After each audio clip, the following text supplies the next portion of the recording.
podcast is intended for mature audiences. The views and opinions expressed are those of the panelists and do not reflect in any way those of the podcast partners, sponsors, or affiliates. Enjoy. Hi, this is Michael Buffer, and you're listening to the Voice of the People. Let's get ready for Boxing Voice. He just got beat up. He got beat up. This might not be back so when the right hand to his left ear, then totally ruined his equilibrium. I never learned how to fight. This is an all-time great excuse. I've been saying from the beginning of his career. I see why Deontay wants to get right back after him. But I didn't see it the way Kevin Owens did. Seven rounds beating. Wasn't 7-round losing. It was 7-round beating. He's suggesting that Fury did not physically mentally from that loss. They're not the same. But unless he can change, morph into something else, he can't beat this guy fighting this style. He can't beat this guy fighting this style. He beat him. And I'm not seeing him doing with his skill. Because the fact is, he can't.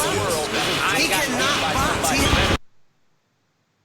Bomb Squad! Welcome back, ladies and gentlemen, to another edition of the Boxing Voice Radio. A little bit of a rumor mill edition, as I don't know that this is 100% true, but if it is, we're going to talk about it. Whether it is or it isn't, we're going to assume that there is being $10 million, or rather that Deontay Wilder's demanding $10 million. That is the rumor. According to The Athletic, Wilder, I mean, I don't even know if I know this is a rough start, right? Because I'm not used to this. There was an entire article done with numerous sources that were not named.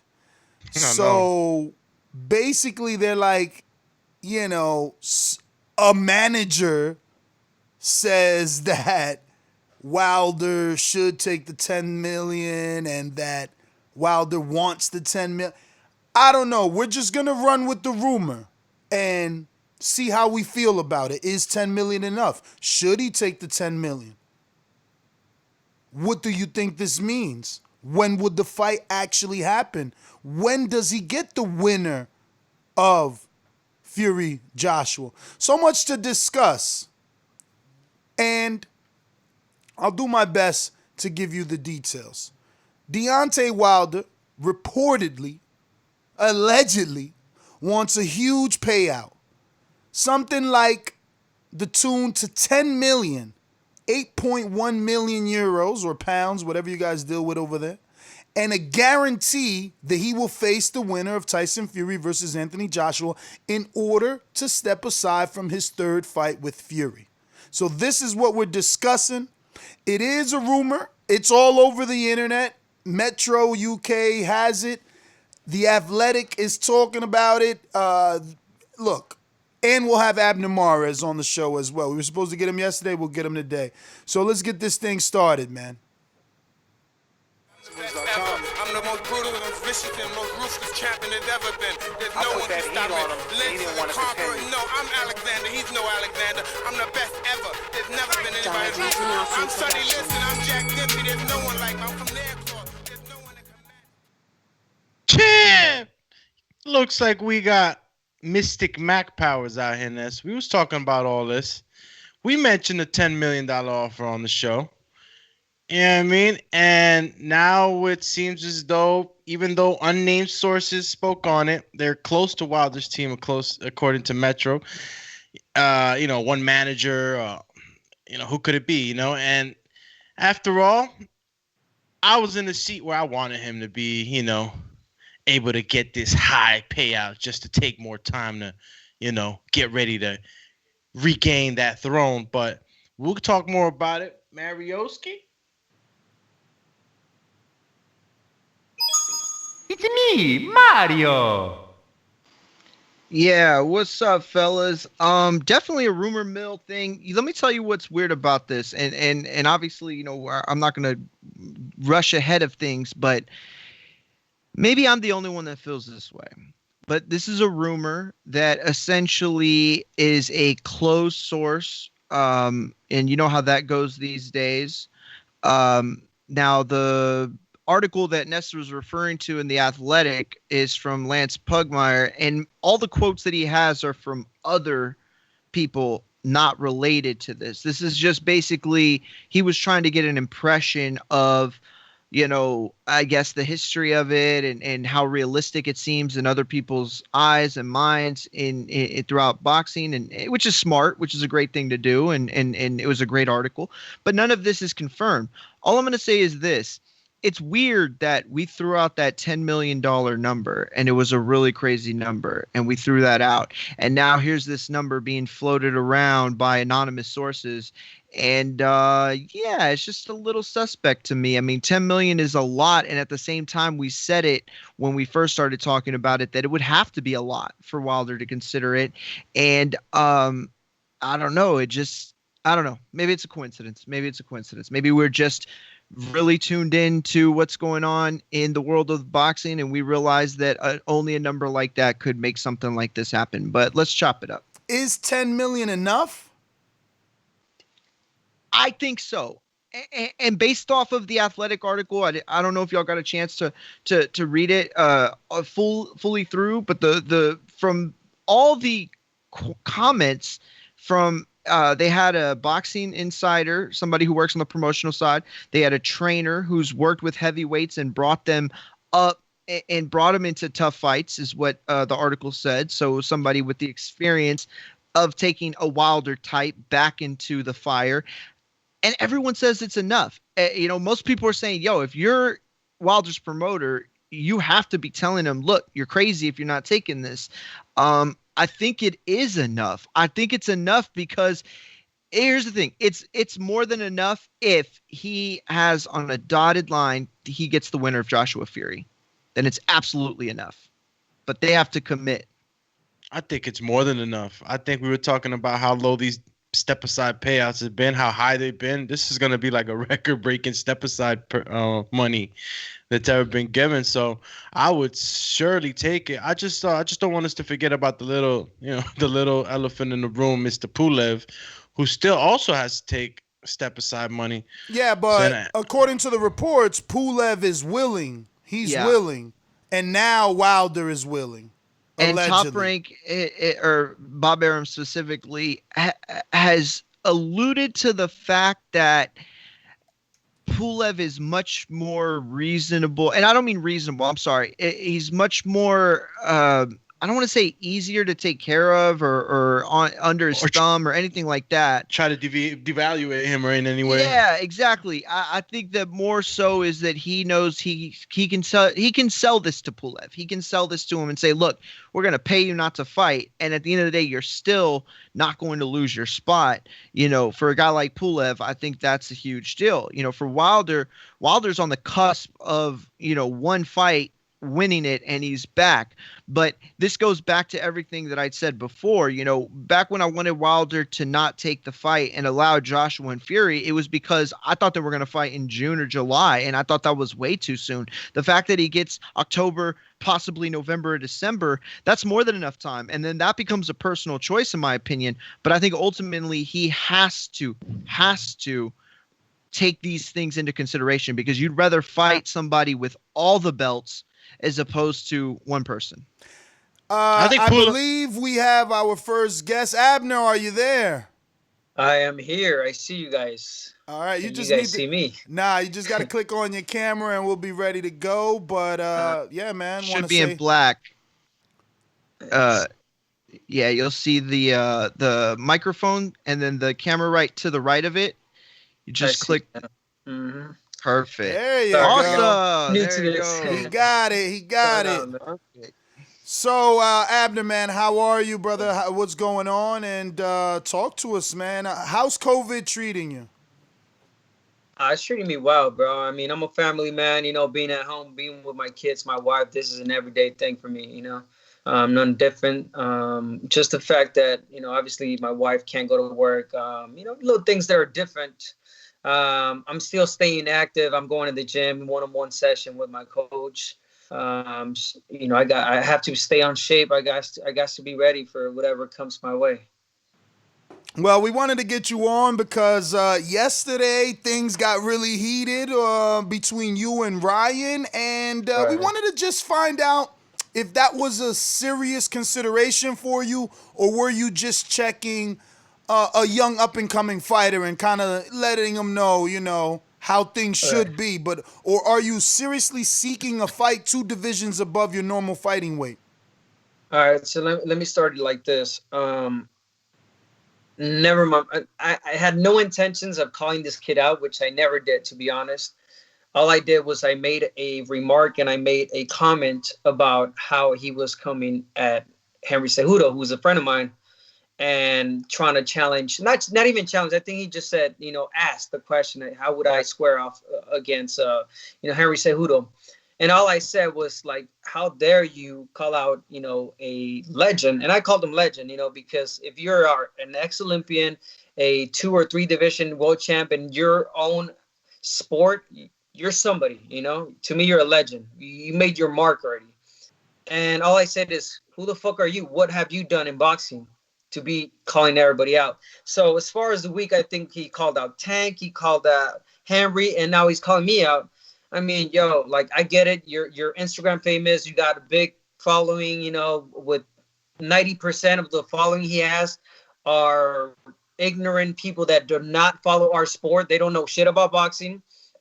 And it is what it is. I'm just stating facts. If he gets butthurt and if he takes it personal, well, it's because the shoe fits. He knows that, he is what he is right now, which is hype. And I'm not saying that he's a bad fighter. I think he is a young, up-and-coming, great talent who is building up to being a tremendous fighter alongside with Eddie Reynoso. But not yet are you somebody. You ain't, I'm saying it how it is, you ain't shit yet. You haven't. I posted a picture of myself with 4 belts, four world championships, 3 divisions. He had 2 paper belts because they're interim titles. He hasn't won a title, like it's for him. It's just, he's calling out names and me again. I don't take it personal. I'm a grown man. I just laughed at the fact, but I don't turn no fight down. So with that said, before getting on this call with you guys, I made the call. I called Mr. Al Heyman. I told him, hey, Mr. Al, what do you think of this fight? Hey, if the money, if there's right money, it makes sense. Because that's where I'm at. He's just starting his career. I'm at the position like, hey, if it makes money, bro, bring it. I don't care if it's at 135, 140, 130, 138 and a half. At that company, they like to do the not even the, what do you call it? They meet you halfway on the weight, basically, because it won't even be for a title because he has no title, So we were talking about this subject in depth yesterday, and then it switched to Floyd Mayweather and Ryan this morning because last night Floyd came out and, he's seen all the chatter that's been going on with Ryan, and he basically said he's ducking Rolly. He said in 2019 he offered Ryan a $200,000 fight bonus outside of the purse. So now he's reissuing that offer. Where if he beats Rolly, he gets this $200,000 fight bonus, not to do with the purse, plus gets Tank on a title shot. Can you put yourself in Ryan's shoes? Because my co-host Mario Munguia seems to have it made up in his head that Ryan is a franchise and should stick to the plan. I feel like if they're gonna give you what you're already getting paid, plus the same amount of money as a bonus, plus a title shot and the publicity of being in 2 promotions with Floyd. And we have to admit, Ryan Gervonta will be a pay-per-view, especially if Gervonta fights Leo first. Of course. What happens there is it's bad advice from the people that he has around. And it's also a lot of ego from his part. And the word I'm looking for, I think he is... he is just naive. He doesn't know what he wants. He claims from here out what he wants, but if it's there, you grab it. Let's be real. The kid just started making money. Prior to, I think he signed with Golden Boy, less than a year ago. They renegotiated his contract. Negotiated his contract. September 2019, he renegotiated. Prior to that, bro, he was getting shit. I mean, let's 50,000 before that. Getting anything. 50,000. And I get it. He's a marketable fighter, and he claimed and he wanted to get paid what he thought he deserved. And okay, so he renegotiated. He got a better deal, and now he's happy. Now, you got to know that, yes, you're a marketable fighter. You're someone that's going to be someone. But, hey, take it step by step, bro. Like, don't get ahead of yourself.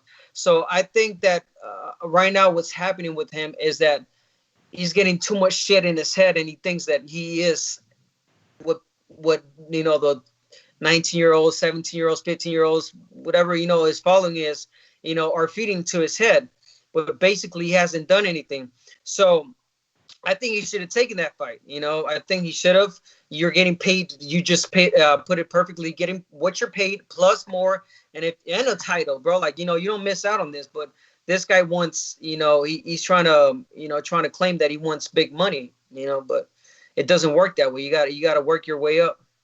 Here's my take on it, and I'm going to come back to you. Mm-hmm. It's not that I think that Ryan deserves more. It's that I don't think he's ready for the likes of Tank, and I don't care if you were still at bantamweight. I don't think he's ready for you. I think that you get nothing out of a fight with Ryan Garcia. If the money's right, okay, sure. If the money's right, fine. But it does zero for your legacy. I'd much rather see you fight Jojo Diaz, which is another subject we could talk about because of some of the social media back and forth that went on between y'all last week. But I ultimately feel like if he were to win that fight and be propelled into a Tank fight, he's still not ready for that. You know what I mean? So I just don't see what guys like you gain from fighting Ryan Garcia right now.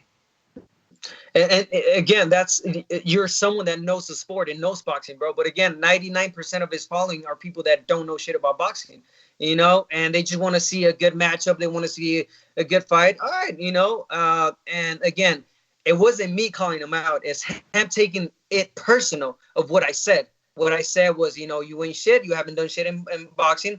Don't be calling out people that have done it.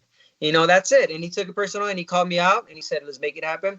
Hey, if it happens, it happens. Yes, it might not do much for me, but hey, I get to spank a little kid and make a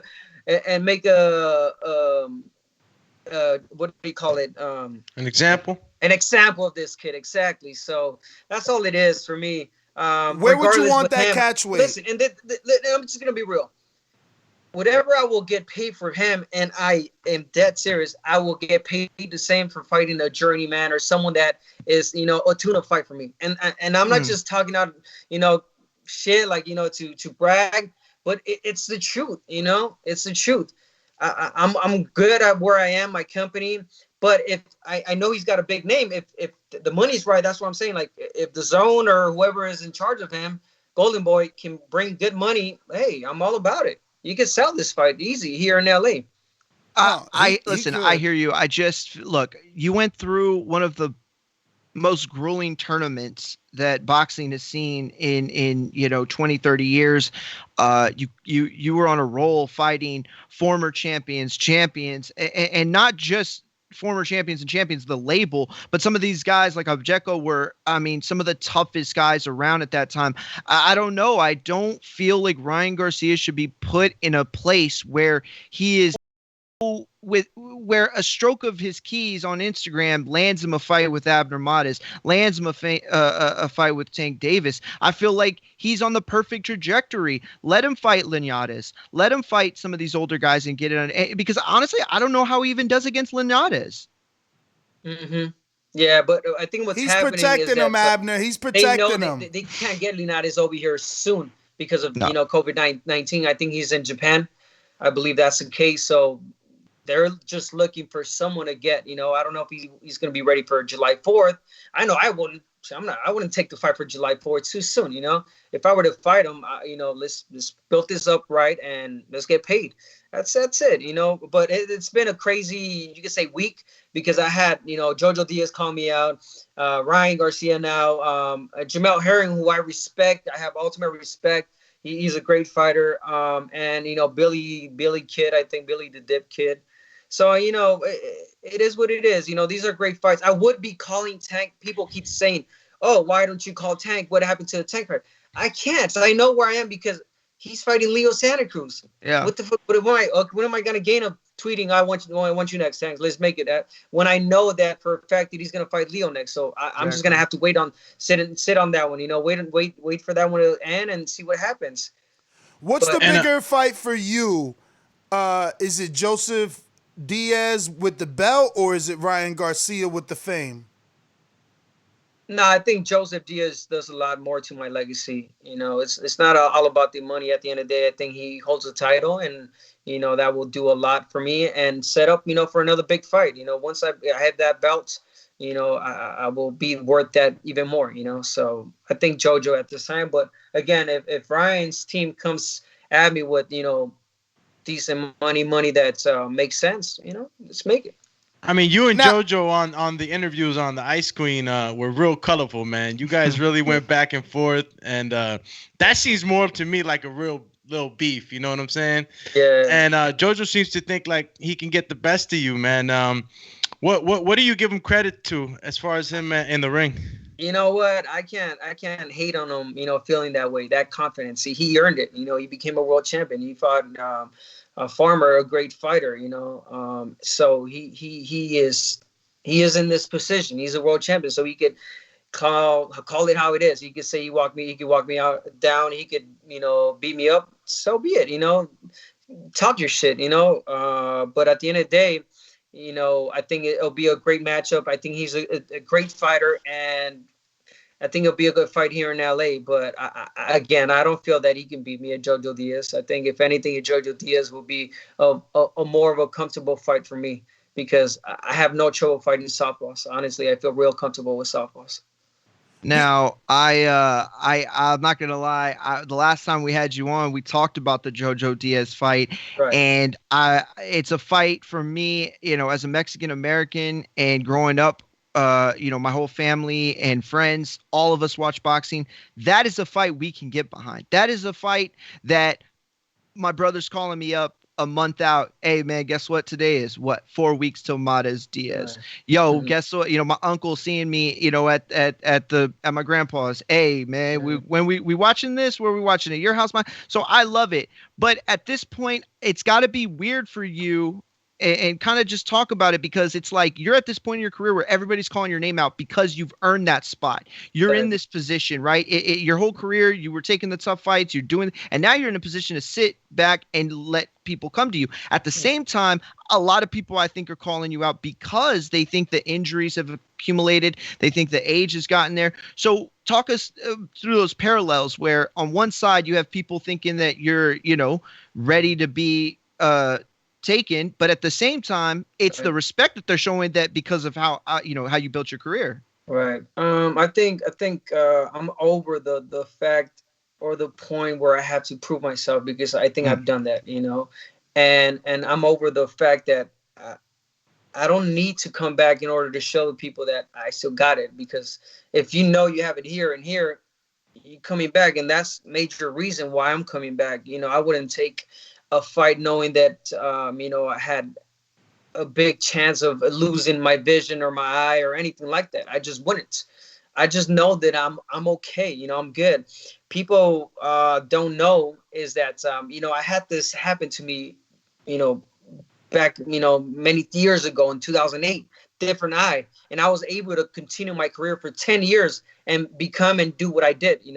So now that I'm coming back, yes, the age, yes, I've been off.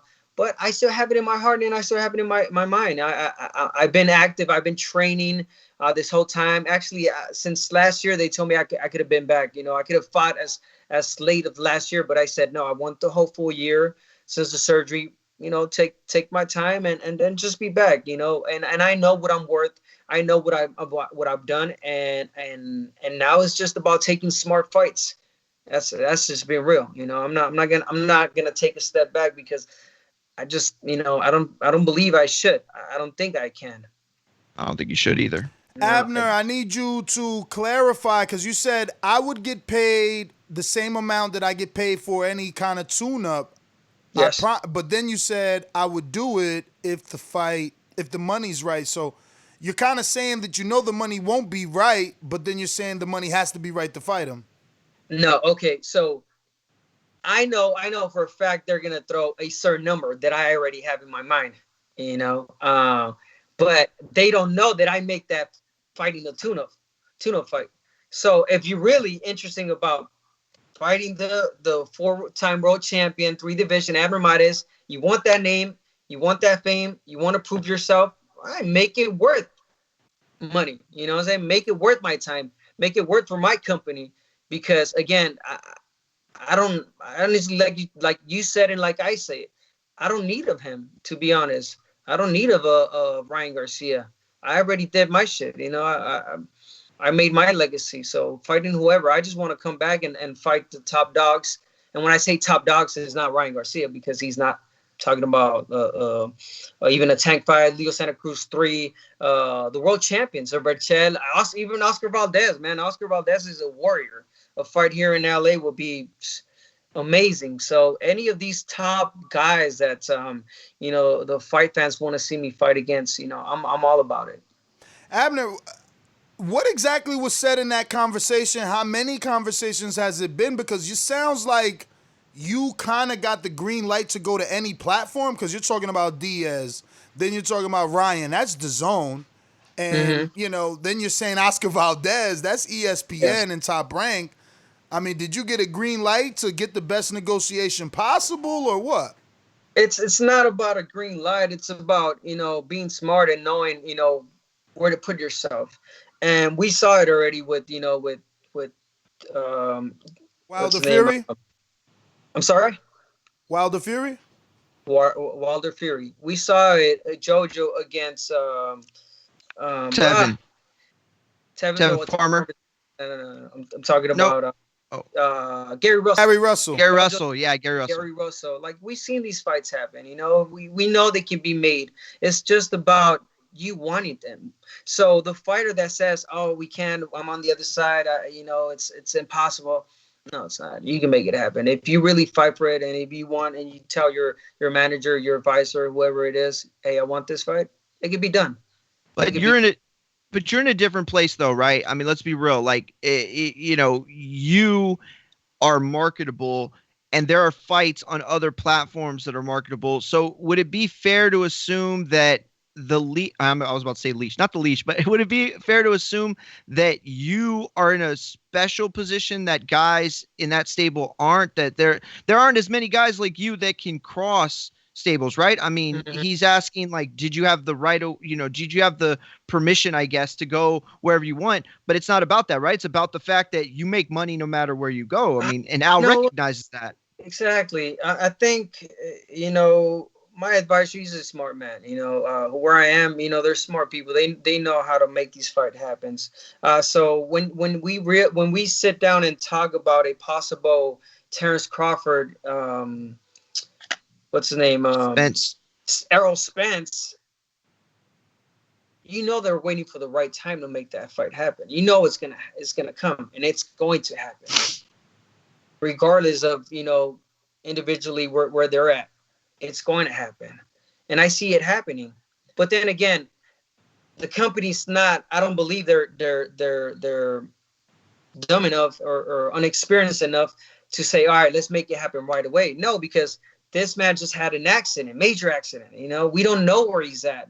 We don't know how physically or mentally he is. So the people that think it's going to happen next, I don't see it happening. I think he should take another fight, where to see where his body's at, and then go against the Terrence Crawford. So again, it's not that I'm in a special place. I just think I'm more of a vocal and more of a, like, I'm wanting whatever I want. I want it, please. Let's make it happen. I'm not just mouth and Twitter and social media. No, I really make the calls. When I said I wanted Tank Davis, I made it happen. And I shit you not, and I kid you not, Mr. Al told me, Abner, that's a difficult fight. You sure you want it? Tank Davis? I'm like, yes, sir. I want this fight. All right, I'll give it to you. And I made it happen. Unfortunately, I got injured. I got injured a week week and a half before. That's really unfortunate. They're still like, now let's see if they could recuperate that money with views now, with streams and all that. So if it makes sense, of course, for me, let's be real. I mean, we started fighting in no crowds. We were at one point in our career, we were undercard of the undercard of the undercard. Yeah, I remember fighting when there was like 5 people. I could hear my mom, I could hear my my family cheering for me. Echoes. That's facts. That's the truth. So, but I get it on the business side. People want people fight. I'm sorry, people to purchase tickets and be there. But I also get that the fighters, we feed off the crowd. We feed off the people that are there. I mean, it's electrifying.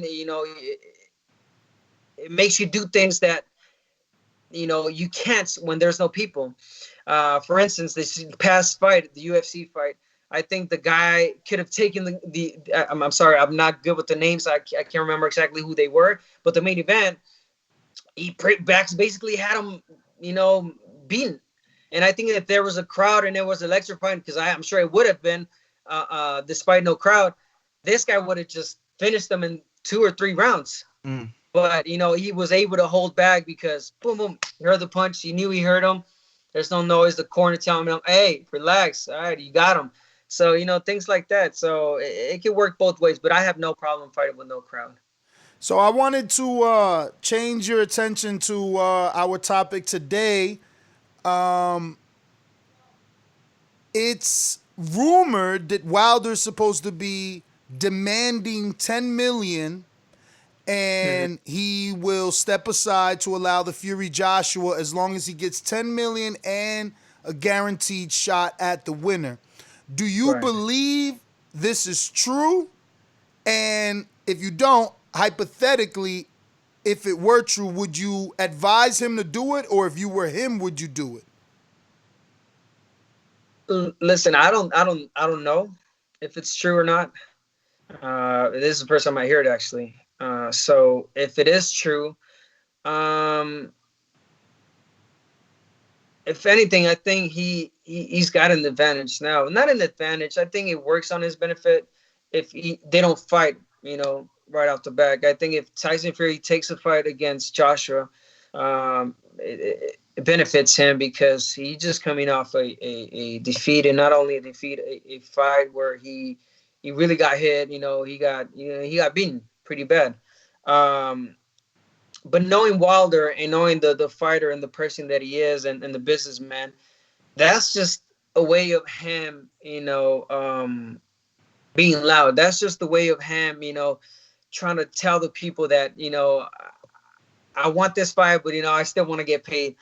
And that's just Deontay Wilder. That's who he is. I'm no one to advise him to do whatever he wants.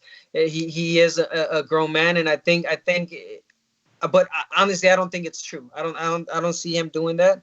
But at the same time, I know that he can, and he should wait for this fight to happen. So you do recommend he steps aside for that money, though?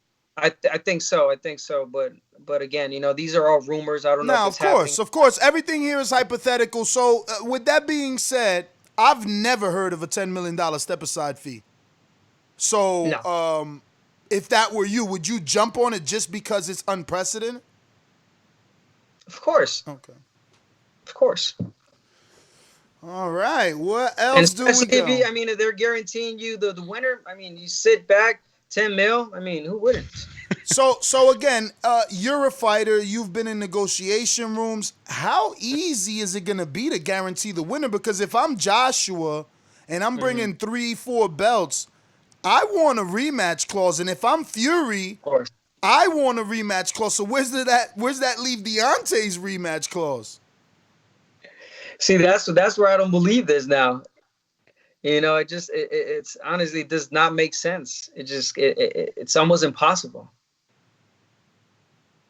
Yeah, that's an absurd amount of money to step aside. And you can't guarantee someone. And you just said it. If you're an Anthony Joshua, you would want a rematch call, you know, like he had with Andy Reese. Yeah.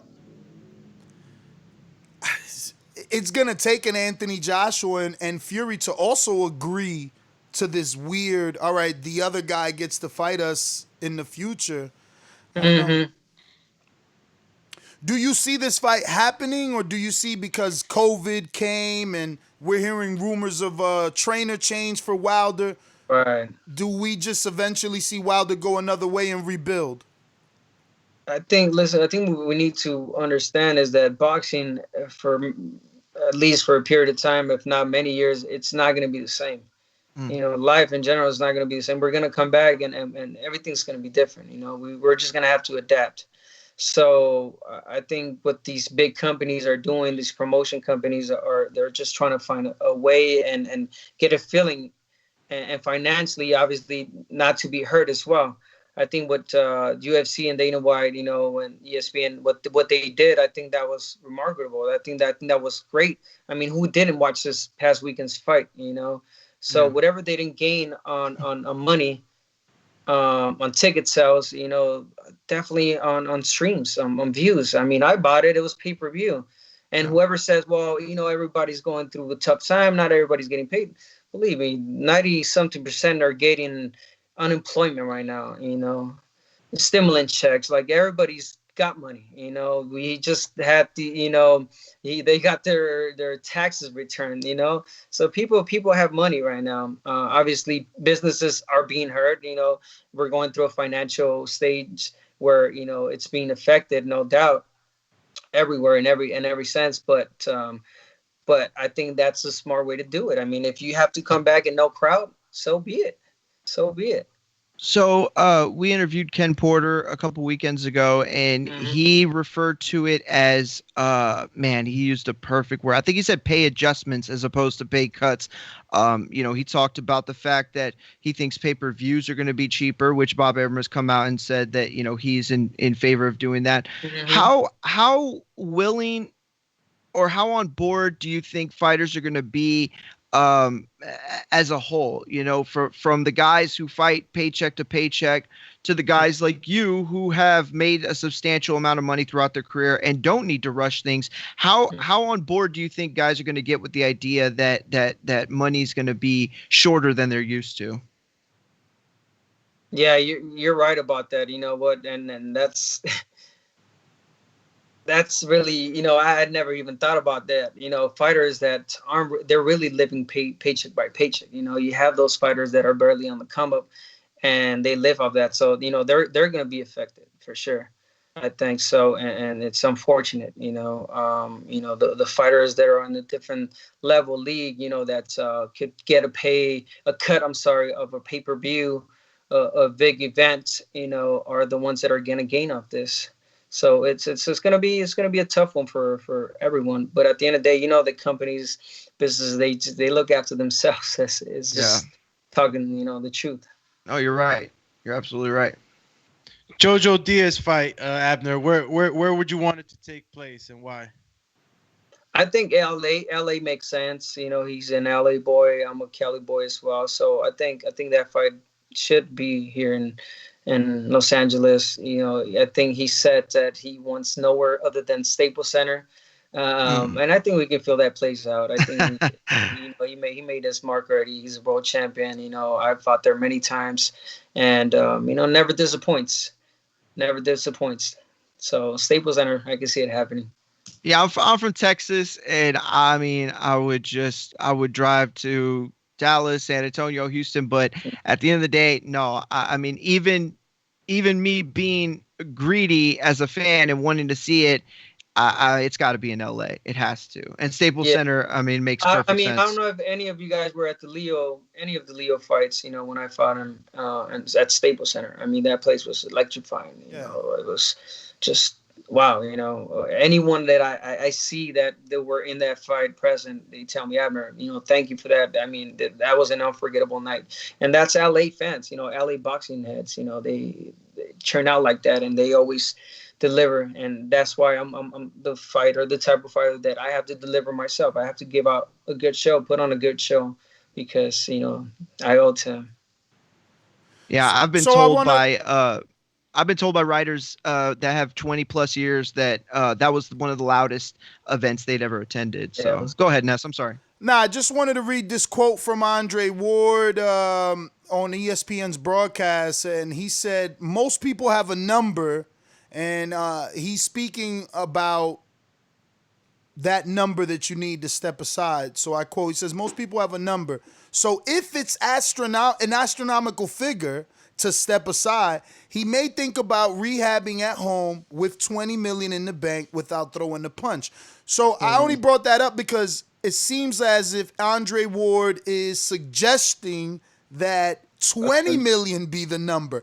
Are these numbers just ridiculous? Like, how do you pay a guy 20 million? Then you got to give Pulev a good amount of money too to step aside, and then you got to put on the fight. We no longer have live gates.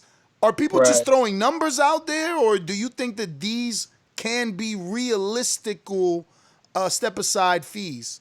You know what? Now that I'm really thought about what you asked me earlier, and now hearing Andre Ward, I mean, again, it's not true, and if it is, I think it's possible because, I mean, let's be real. There's a lot of money being thrown at fighters right now. A lot of money in the boxing industry, especially, and I'm just gonna say, especially on the zone. I know for a fact that you guys know it too. I mean, they're throwing ridiculous numbers. I mean, believe Andy Ruiz won 10 mil against Anthony Joshua on the rematch, if not more. So yeah, I mean, there's a lot of money. There's a lot of money in that industry, and our industry in boxing. All right, we got a couple of questions from the people before we let you go. Let's see here. First one's coming from George Foster in the UK. Do you think Ryan Garcia is biting off more than he can chew with all these call-outs? I think he is. But again, I believe that he is a new generation that knows how to work the internet, so he's all clout, he's calling everybody out, and their moms and their parents, everyone, you know what I'm saying? Because he knows that he's got the following and people are going to get hyped. So I think he is. And if once any contract against any of these fighters is done, that's where he's going to sit and be like, oh shit, what did I do?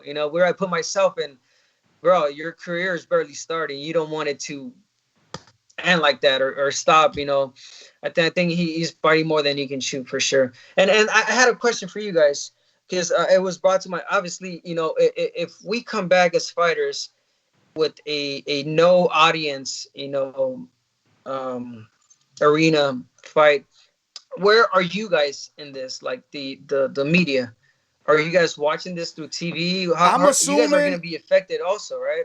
I'm assuming that I remember like when Pacquiao fought in Macau and in Australia, the promoters were very, I guess, concerned.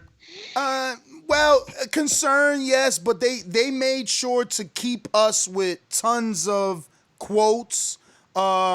Universal videos that we can use and it's not copyrighted material, audio, whether that be MP3 files, so that you can repurpose and use those quotes and say, well, Abner said this, and write a story around it. And in the case of Macau, when Bob went to Macau, he did have packages for the media where it was $1,500 if you paid through Top Rank, and you got to stay at the Venetian for the whole week, flight, hotel, and food. But now we're talking no audience. So I remember when PBC first opened up, that first press conference you guys did in New York City, it was only selected media invited to be there in person, and then selected media given a link via email to watch it and still be able to, cover it. So I think it's going to be like that. Remote access. Instead of a free ticket to the fight, now you get the free pay-per-view, if it's a pay-per-view. Yeah, my worry about that though, because we've done that in the past where we've had promoters, give us a link and we covered the fight. But it's difficult. I cover fights in Texas, and there are times where things are going on in the background, and they don't want anybody to know. But as it's my job to find out what's going on. I mean, I've been in situations where I know that a fighter's not getting piss test right that second, and he's gonna be able to get away with it, be able to go and leave, and me asking questions puts us in a situation where, well, they didn't let that slide, or you know what I mean? And so those are the worries that I have, is that, you don't just cover the fight, you cover the event. And to be unable to cover the event like that, I'm afraid certain things get lost in the wind. I mean, if you and JoJo were to be, on a link, it takes away from all the pageantry and the culture. Too. The build-up, the culture, everything. We're not going to have a traditional face-off. So numbers might be down too. Press conference numbers, the awareness, because it's just no audience. There's no press conference. There's no weigh-ins. It's a little bit difficult. We'll see how it works out, though.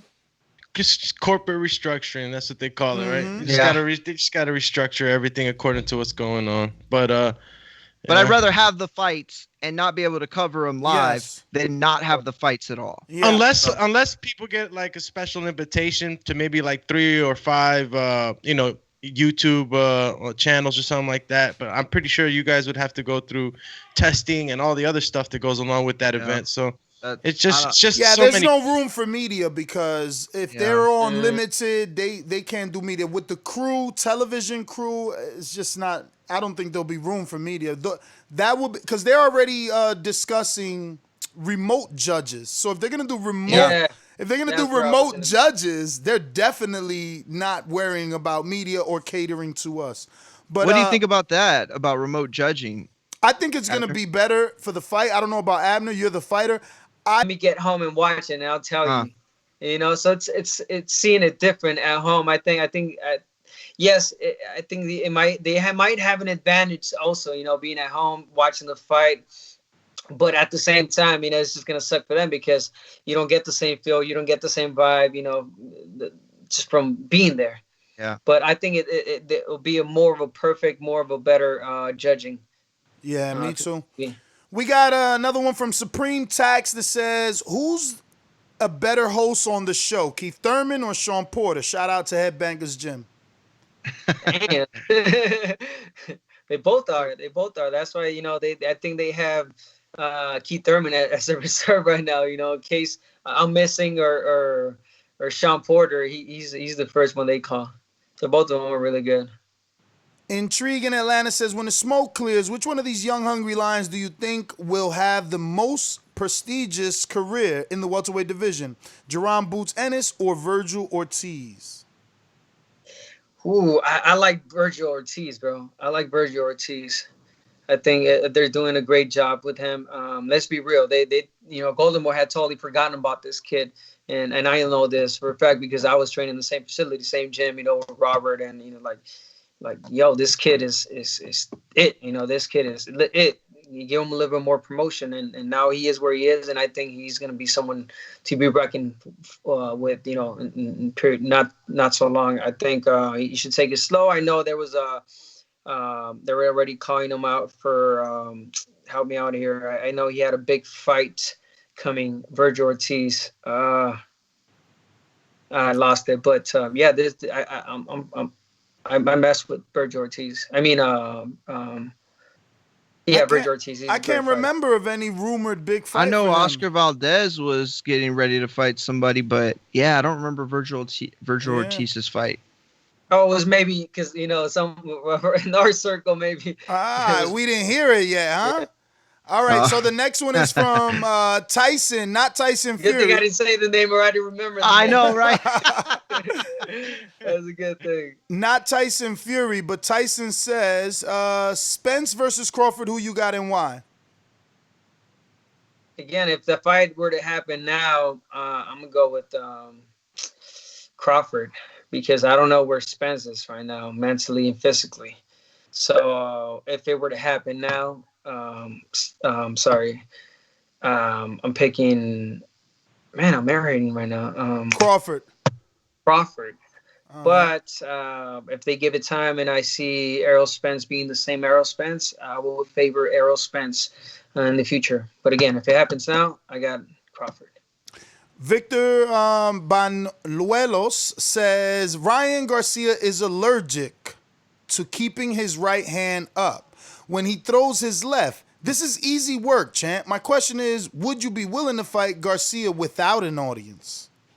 That is important. He brings a lot of fans. That is important. Yeah, that is important. I mean, let's be realistic. If the fight were to happen anytime soon, that's the way it's going to be. So, I mean, there's no other way. But yeah, I would much rather fight him with the crowd because it'll just be that much better. Matty Ice, Ryan Garcia versus Tank Davis at 130. Who do you think wins that fight? Right now, I think Tank has the experience. Tank has somewhat more rounds in, you could say. So experience again. But this is how I put that division. I like Tio. I think is my number one guy. Teofimo Lopez. I like David Haney. And I like the Ryan, and I like Tank Davis. But if Tank were to get his shit right and really focus on his career and be all about the training and focusing on wanting to be one of the best, I think he can. But if he is still the undisciplined guy that misses weight, gets tired, and just undisciplined, it's just a matter of time. That's just being real. So if they were to fight, I got Tank. Next one is from Sway in New York. Who do you think is the best fighter at 130 and 135? Yeah, I got Teofimo Lopez. I think it's going to be a great fight against Lomachenko if it were to happen anytime soon. I know it was scheduled already. I think so, but unfortunately with all this, but Teofimo Lopez, I'm a big fan of him. Steve in Chicago, what's good, champ? Thank you for coming on the show. Can't wait for you to get back in the ring. I also enjoy your commentary on PBC and Fox, so no question, just love. Oh, thank you, man. Appreciate that. James Valdez, you've wore the handkerchief with the skull structure in several of your fights. What's the origin of the idea? It's that, you know what, that's a good question, and it's good that it's being brought up right now, because the reason I came back with that, so in 2008 is when I injured my eye, right, with the detached retina. It's different eye. So 2008, when that happened, I was barely coming up, I was barely making my name. So I remember I was out for a whole year, and when I was coming back and I had a fight scheduled, I said, and I remember talking to my family and my friends and being like, you know what, I want to come back where I could be wearing something or doing something and be like, oh, I recognize that kid because of that. So I wanted to make my trademark. I wanted to do something. So I said, why don't I just come out with the bandana, And then I remember I had that bandana because I was sponsored by, my friend OG Abel. I wore it in 2008, and ever since then, every fight. So I was the one that first started coming out with the bandana and the skull bandana and Paulie Malignaggi, I can't remember against which fight, but I remember he asked for permission. Believe it or not, he texted me. You're like, yo, Abner, is it okay if I wear your bandana for one of my fights? That's dope. I think it was the Cano fight, right? I think he had wore a green one, maybe. I think so, but that's all true, man. He asked for permission. He was a great guy about it. He was a champion. He didn't need to do that. He could have just worn it, but he showed love. Respect. Real recognized real. Yeah. That's what it was. Yeah. Sony says, "Hello, Mr. Mars. I read the article in which you took Hello, Mr. Mars. I read the article in which you took exception to Garcia calling out UFC fighters Cejudo. My question is, do you think boxers continuing to attempt the Mayweather versus McGregor route is benefit or a deterrent to the sport of boxing, especially since boxing is creeping its way back into the public popularity? Why does boxing keep putting UFC in the limelight? I think because financially, they see this money. That's just being real. When McGregor fought Mayweather, they broke a record, I think, and they made a lot of money, and that's all it is. And being realistic and speaking facts, there is almost impossible. And I'm saying almost because I'm sure it can happen, but it's almost impossible UFC fighter to come to a professional, especially in that level, and beating a professional in a certain level. I'm just saying. And for a boxer to go to UFC or MMA, whatever, and fighting in the octagon, it's for sure you're gonna lose.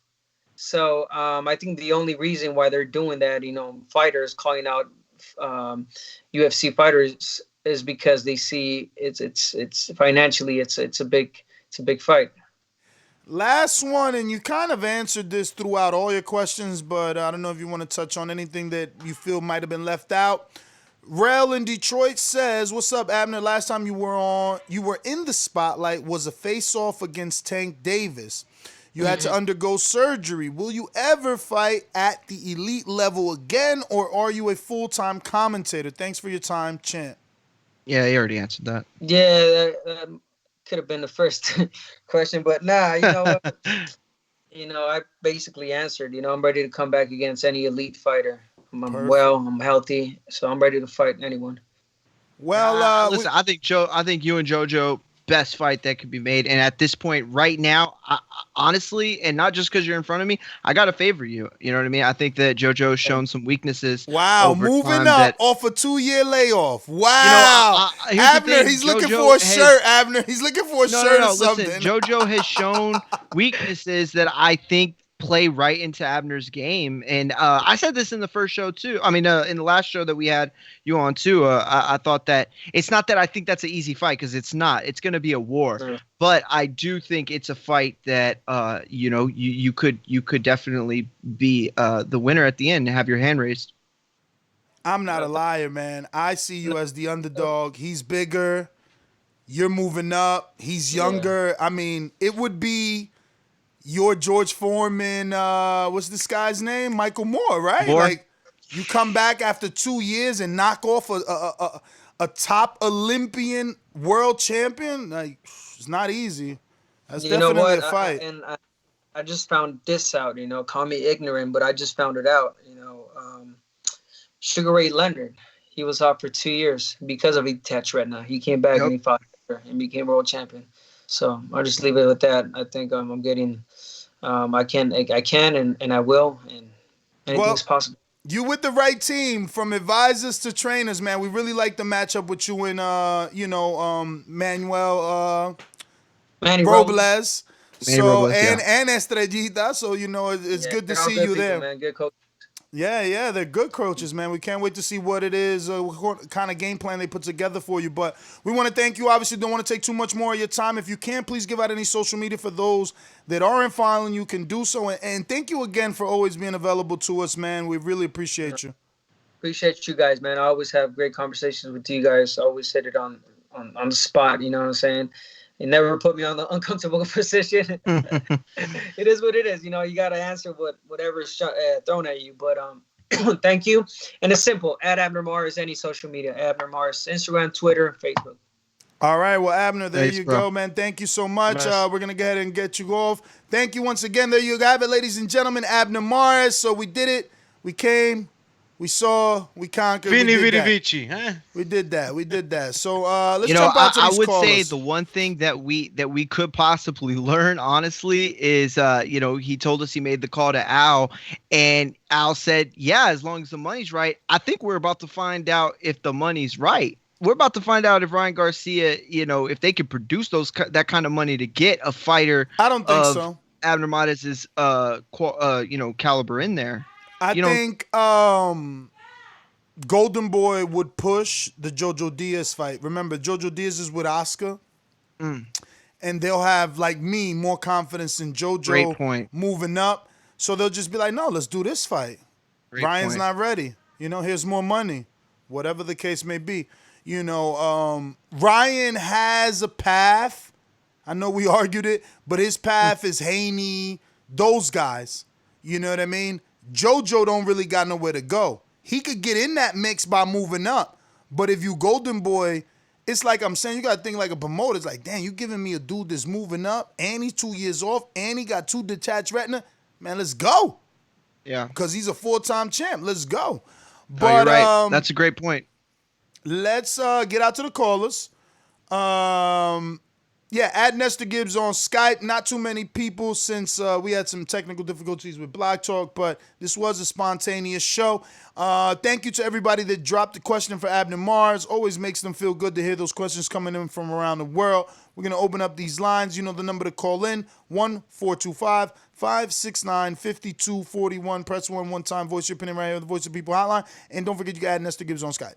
Remember to rate us 5 stars on iTunes. These calls are brought to you by El Camino Electrical Services, experts in electric vehicle charging stations. For consultations and turnkey installation, visit us at elcaminoelectricalservices.com. All right, going out to new caller, right? It looks like Supreme Tax. What it do? I'm not a new caller, Ness. Oh, my bad. Oh, yeah. It's Malcolm from Headbangers. Oh, what's up, brother? I'm just listening, though. Okay. Stone Bone, talk to me. What up? What up? Y'all hear me? Yes, sir. Yes, sir.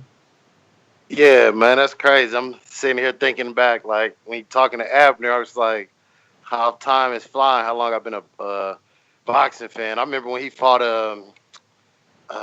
Johnny Gonzalez. Johnny Perez. Johnny Perez. It was, what was it? The vampire. The vampire. Man. Joseph Abeko. Vic Dracula. Vic Darcinian. Vic Darcinian. Yeah, that was a great man. That was probably like 12. So God, that's a long. That's probably 11. That's probably 2011. Damn. Yeah. Hey, and he was. I mean, he done took the fights. I wish he would have got that Carl Frampton fight after the Leo fight. If he didn't get, he ain't. Leo was his last fight, I think. So that was like 2018. So I wish he'd have got maybe that Frampton fight after Leo won or something. And I would favor him against. He would beat Ryan Garcia. I don't believe Ryan Garcia ever been in there with half. He ain't been in there with a third of a fighter that Abner Mares is. So Mario is correct by praying that they keep him away from Abner. His newfound love boy need to stay away from real fighters. They need to keep him in there with guys that's been knocked out maybe 4 times at minimum. How many times Lennar has been out? About 5. 2 or 3. Yeah, so you got to be a 5 KO minimum before Ryan can get in there with him and a veteran, he got to be over 35 too. Over 35 with 5 KOs, not against, but knocked out on him. So that's his best bet. And Wilder, 10 million. Hey man, if there is no way that they can guarantee, because look at the Ruiz fight. Ruiz won. Then we had a rematch. And then look, what if something else would have happened? We'd get another COVID or something. It could be 2 years before he get this so-called rematch. And then Fury be on retired. AJ keep ducking, and all he'll have is his 10 million and begging Mauricio to strip them by the WBC. Maybe he would do it because it was contracted. Mauricio usually hold up to contracts. So if it's contracted, he would strip that WBC and I think give it back to Wilder. But how he's saying that Wilder basically be over if he lose again in Fury, I don't know. I don't know how strong he feel about making that kind of move. How much money in sanctioning fees would he be losing by stripping a AJ or a Fury to give it back for an opportunity for Wilder to get it? That's a lot of money. We don't know. Eddie Hearn and Bob Arum, them all will be trying to get a check, give him a check to, no, just let this happen. Just let it happen. You ain't lying, man. That is the biggest hiccup. Like, fine, you can have 10 million for Pulev and another 20 for Wilder. What's going to happen with the rematch clause? Whose rematch gets precedent? That's the word. Whose gets priority?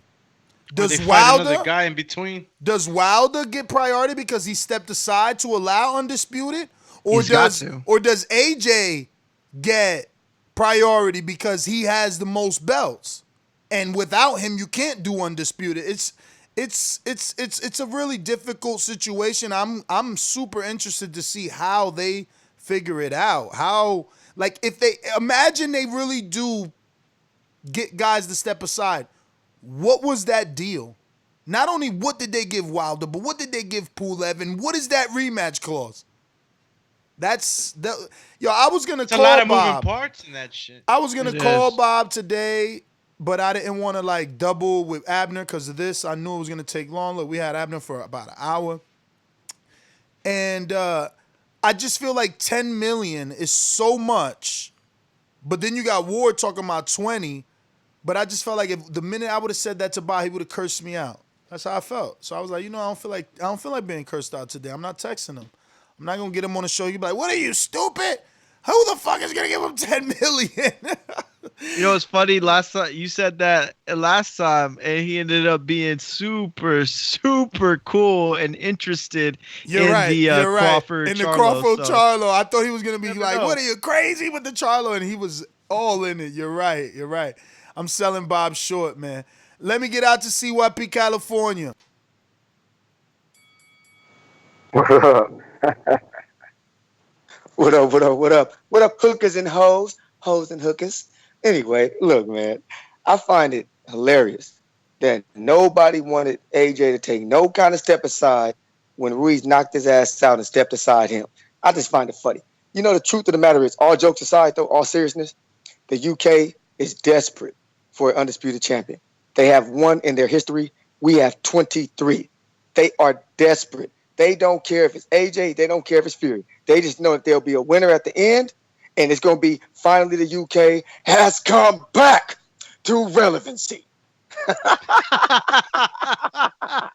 That's awesome. CYP out. Yeah, I can see why everybody threw up such a fuss for CYP to be car of the year. Every time he calls in, man, he's got something funny. Yo, I don't never fact check him, but if he's right, damn, 20-1? That's crazy. I don't know, man. That's crazy. But I mean, look, the UK is small.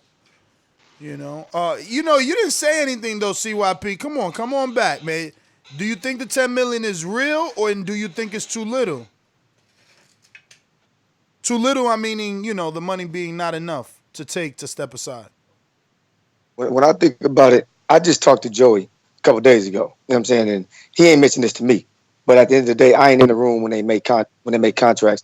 The only issue that we both have is you cannot trust Fury. It's not about AJ. It's about Fury. No contract could ever stop any man from retiring. And Fury cannot be trusted. That's the only issue any of us have is I don't care if he takes a step aside, if he gets the fight. This is not about stopping the UK from being undisputed. I don't care about that bullshit. That's cool with me. Cool. 2-23 ain't never bothered me. I ain't tripping on that. But if Fury retires and pulls that shit, it'll be egg on Wilder face, egg on America's face. It'll be egg on us. And you notice that the UK can't handle winning. They don't know how to win like they won before. Look at everything they say every day. Look at the comments every day from them getting one win. Come on, man. That'll be the biggest farce in history, believing that Tyson Fury gonna keep his damn word. That's my only issue. And who's their only undisputed champ? You said they only had one. Lennox Lewis. Oh, Lennox Lewis. They have three. They have three total, and in every single weight class. But they have one heavyweight. We have 50 to their 3, and then heavyweight they got 1 to our 20 goddamn 3. Come on, man. Stop. What the fuck? You know damn well they are desperate. As much as they talk, they need it. They need it. So let me hear your scenario. What would be your idea, right? Like Wilder wants the 10 mil, Pulev accepted, let's say 3-5. What's the rematch clause? Because now there's 3 rematches. Because if Tyson loses, he wants a rematch. If AJ loses, he wants a rematch. And if Wilder steps aside, he wants a rematch. You know what? You know what the real wrench is in this situation? Is Dillian White. Dillian White has a goddamn mandatory coming up. He's going to want in also. If Pulev needs a rematch, it needs a clause. If Wilder needs a clause, if them two don't have a clause, where the hell does White come in at? That tells you how desperate the UK is, because they ain't even mentioned the fact that White ain't gonna never get a title shot. All the crying they do, and y'all willing to just take his mandatory away and push it back a whole nother year. Y'all, I tell you, y'all don't like the UK. Y'all just hate us. That's all it is. I feel bad. White. I mean, look, I get it. It would be wrong, but for everything that's at stake, it's like we talking undisputed. Like White gotta wait. That's why Wilder and them taking step aside, like theoretically or hypothetically. Right. If listen, if that undisputed meant so much, if it really, really meant so much, they would have been saying, AJ, that's a bullshit rematch. We want to see Undisputed. Nobody from the UK did that. So I'm not jumping on a Undisputed bandwagon. Y'all didn't do it for us, so I ain't doing it for you. Undisputed is undisputed no matter who's fighting for it. It don't matter which country is up for it, if you really care about Undisputed. They don't care about it. They just want it to be their Undisputed. You do know it's different for them because they look at it like Andy beat AJ rematched him and got the fight. So they look at it like Wilder was gifted a draw. Fury got robbed in the first fight, rematched him and beat him.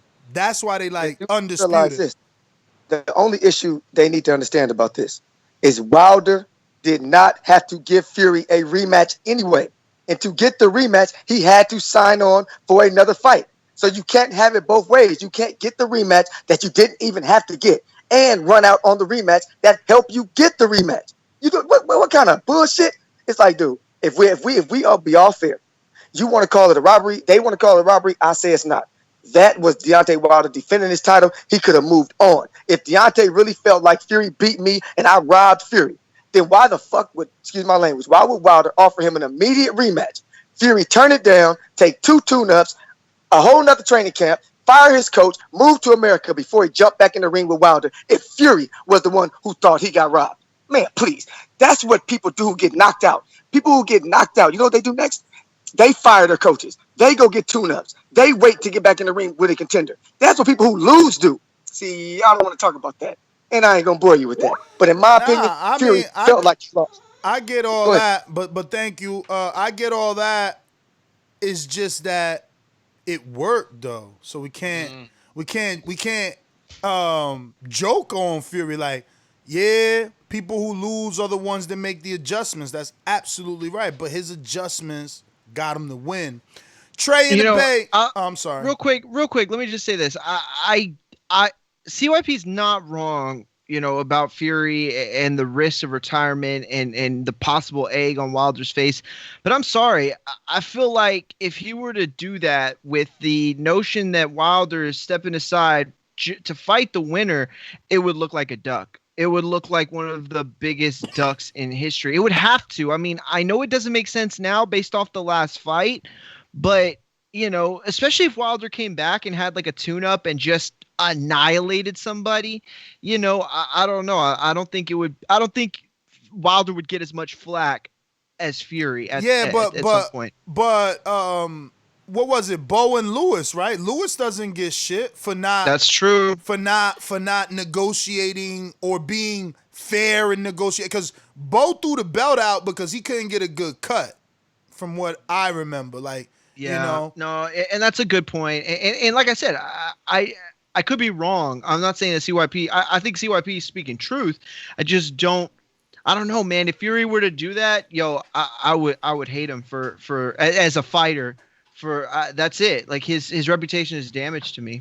Yeah, I mean, look, he's already went back, so I get what CYP is saying, and anybody else that believes in that, they're like, we can't trust him, and look, he has a history of pulling out of fights, and now he has a history of flip flopping, and now he's revisited that history of flip flopping. He said he was going to fight 2 more times. Now he's saying he's going to fight till 40. So I can see where it makes people a little bit nervous. But Trey in the Bay, talk to us.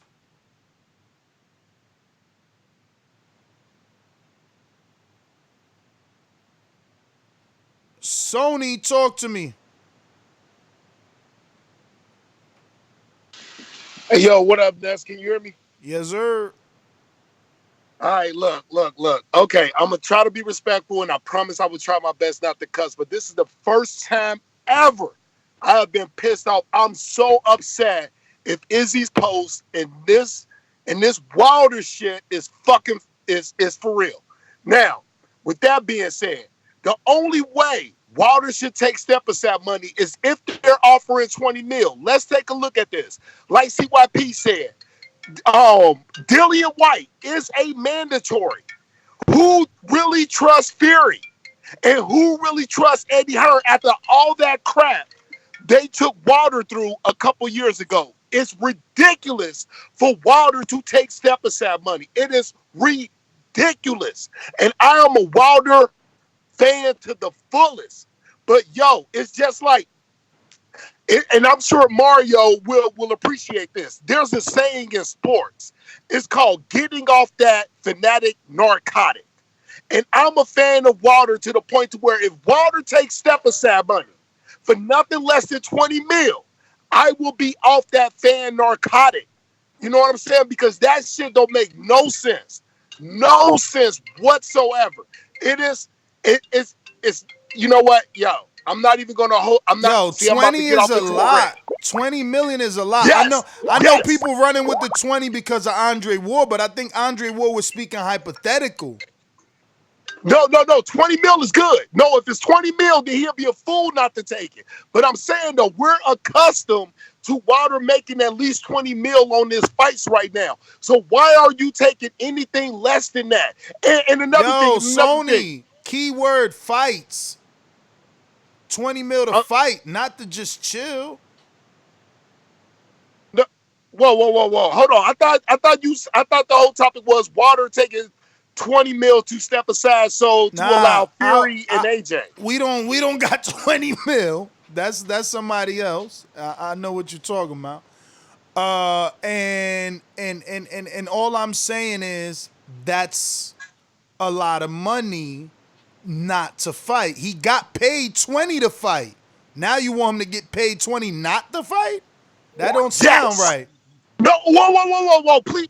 All right, just try to let me hold on. Just hold on for a second. We're talking about a unification. We're talking about the path to undisputed. So I'm saying everybody is expecting Wilder to do the trilogy. If you're not going to do the trilogy, don't do it for anything less than 20 mil. If you're going to step aside and let Fury and AJ fight, you make sure they give you that fucking bag. And I'm not talking about anything less than 20 mil.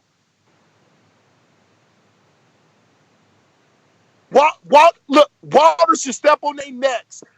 If they want him to step aside, Wilder should step on their necks to step aside. And I'm talking about giving him that bag as if he was fighting.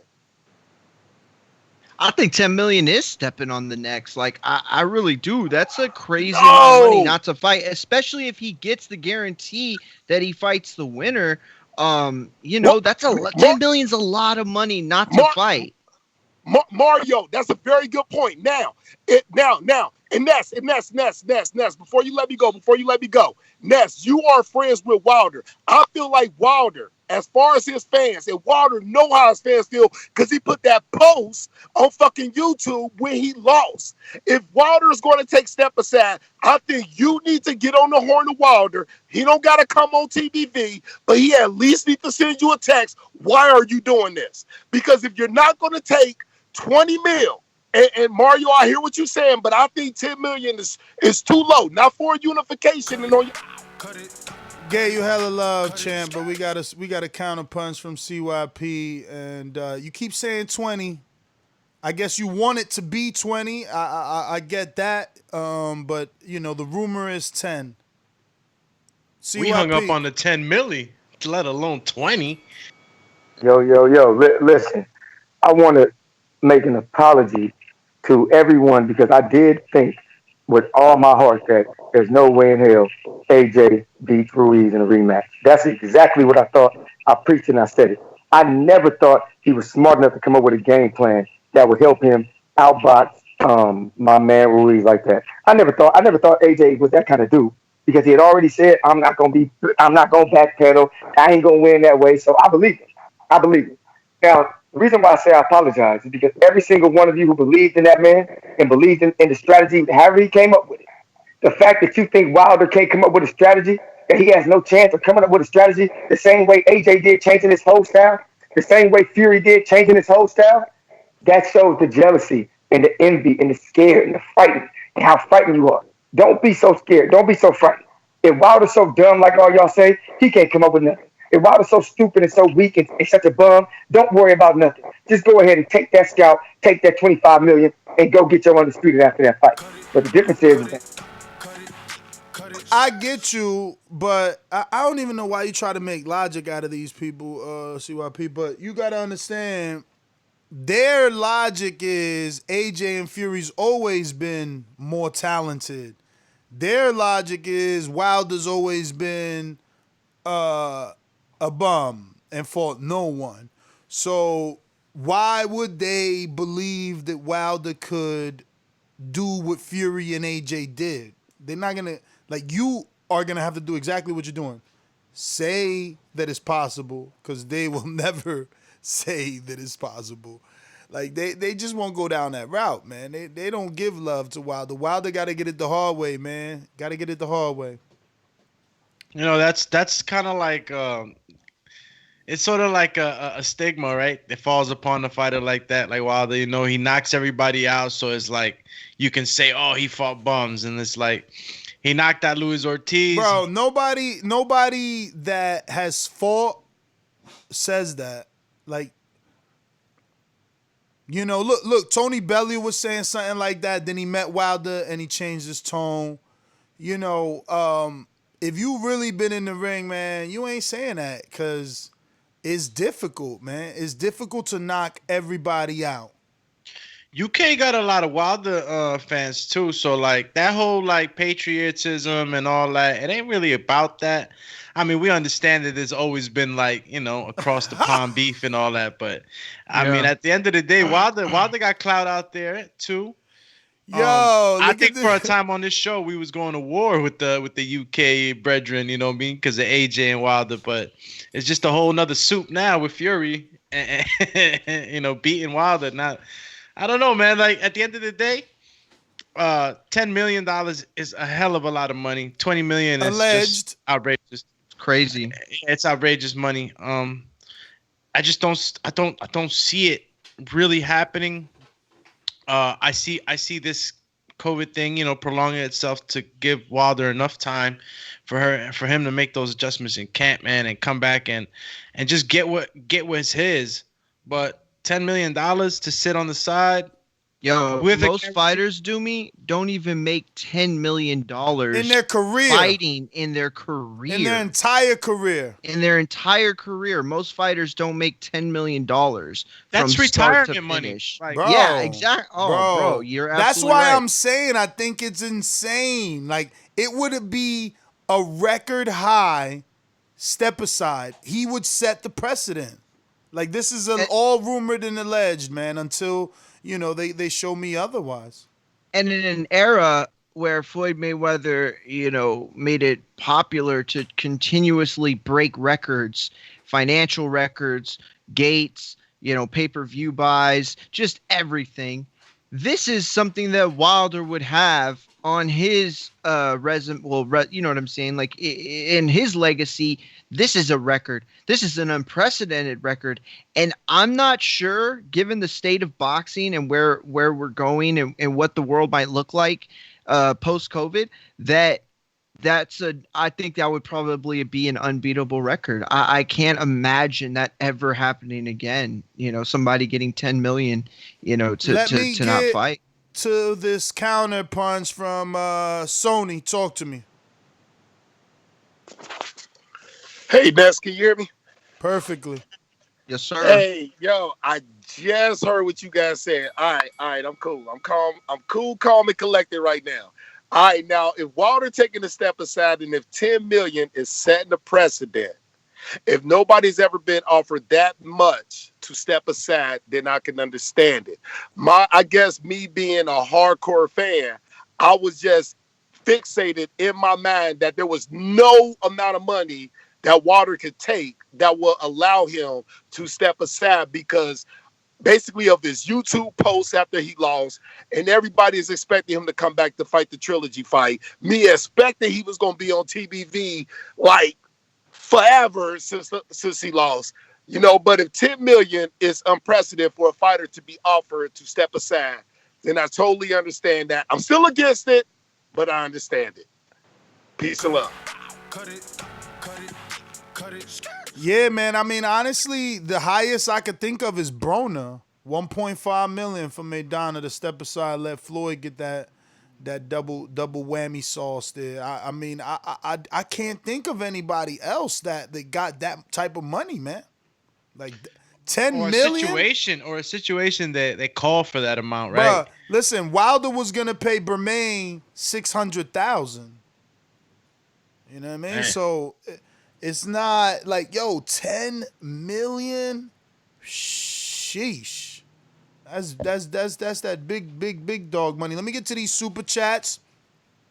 JT, send me a message, man, if you ready. It seems like you just jumping on. I don't know what you heard, what you didn't hear. You might not have anything to add. We got a bunch of super chats. Want to thank everybody for the love, even though they're not love messages, right? Like, you guys are talking conversation here. Let's go to, first one is Marlon Sims. So icy, says, perfect time. My plane's wheels just touched the ground.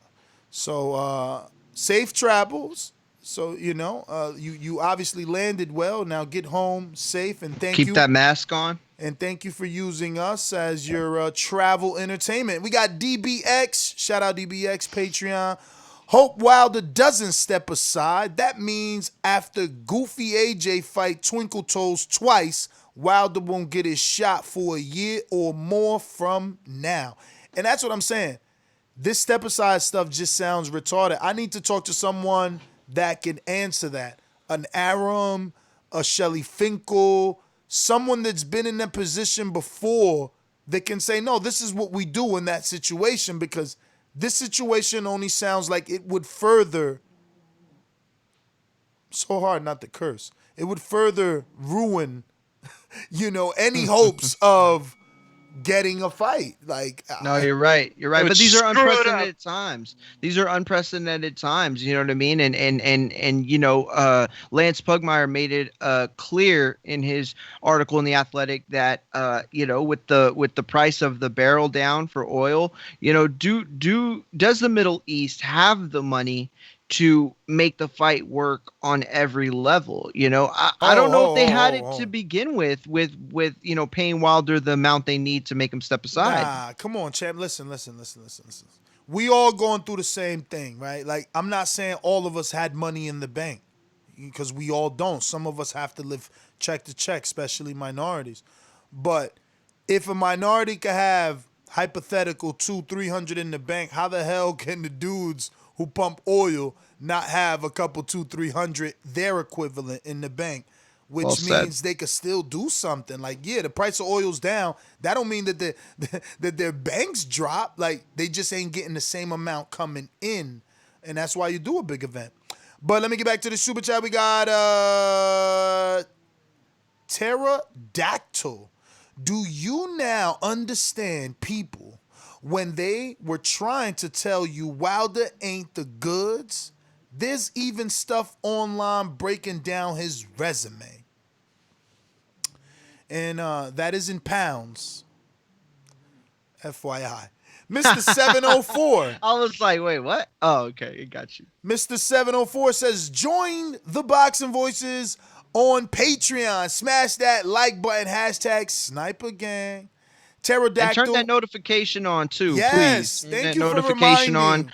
A lot of people been hitting me up like, yo, I didn't know y'all were going live. I didn't know this. I didn't know that. Yo, it's a very, very simple process. You hit the notification and you will be alerted every time we're live. And that's the thing with us.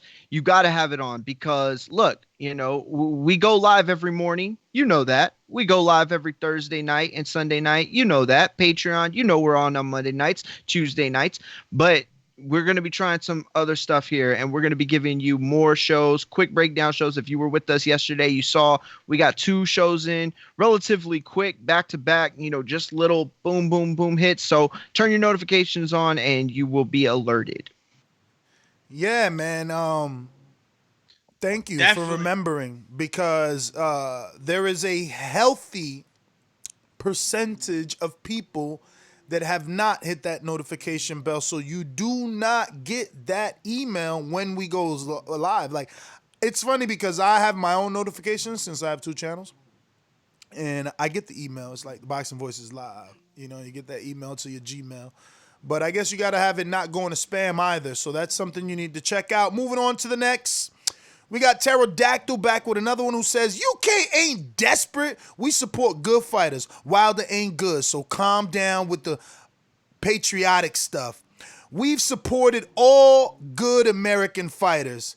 It's you guys that are so patriotic. Okay. Counterpunch from CYP, but we did that, and that is it. Let me refresh this one more time. It's funny he says that because, you know, I don't know, and this might sound like BS, but I've rarely ever looked at fights like that, like America versus so and so. Like, it's different when a fighter that's American goes to the UK. You know, I used to wonder, was he going to get a fair shake? You know, what's the judging going to be like? But that's the extent of it. You know, the only times I've ever had like a patronage is Mexico-Puerto Rico rivalries. And, you know, I'm Mexican-American, so I'm invested in that. But as an American, you know, it's funny. Like, I see a great, rich heavyweight division. And I just want to enjoy it. I really don't care where anybody's from. I just want the best to fight the best. Yo, you know, I don't want to. This is why we go so long. I'm about to interject something that someone hit me up. Like, yo, CYP was wrong. Talking about the little rivalry. Mm-hmm. Remember Mexico versus Puerto Rico? Bro, he gave me such a list of people beating African American fighters. Yo, I'm telling you, I got to pull it up. That's like a show in itself. I didn't know. Well, like the touted matches between Mexico and Puerto Rico? Yeah, look, this thing is so big. He said, how you going to say Hispanic fighters couldn't beat the black fighter? Bro, De La Hoya and Trinidad both beat Whitaker. Duran beat Leonard in his prime. Mikey damn near beat the whole motherfucking PBC. What? Yeah, he said Mikey damn near beat the whole PBC. Remember, he ran through a few of them. Yeah. Let me see what else he got here. He put Cotto beat Shane Mosley and Zab Judah. Chavez Sr. beat Uncle Roger and Meldrick Taylor. Andy Ruiz beat AJ. Man, just stop it. CYP Counterpunch. What up? You know, it's funny. When I gave my list of boxers, every single black boxer I named was our top boxer.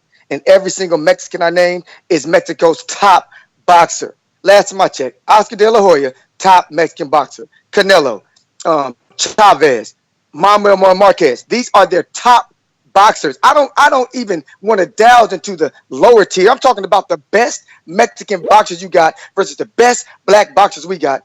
Y'all got L's. We got W's. Look that up. That's my only point. Look it up.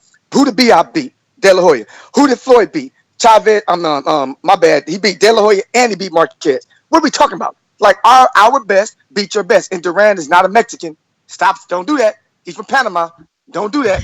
Anyway, so yo, but you can't be selective. No, I mean, it's true though. You from Panama. I mean, in a technical, technicality type of way, but like it's still the same rivalry because that's why Floyd was doing it. He did it with Maidana. You know, Maidana ain't Mexican, but he did it on Mexican Independence Day because Latinos, we partake in that Mexican holiday as a whole. So when there's a fight, we all coming out. But that's regardless. What I'm saying is you can't say, a Mexican rivalry, but it only counts with the top fighters. Like, come on, chill, champ. Like, name fighters is where it's at, But top fighters, that's difficult because everybody's in the prime or I might not consider AJ at the top. And Mario does. Like, he still considers Cotton at the top. Yo. You're a hater. Yo, no, you're absolutely right, though.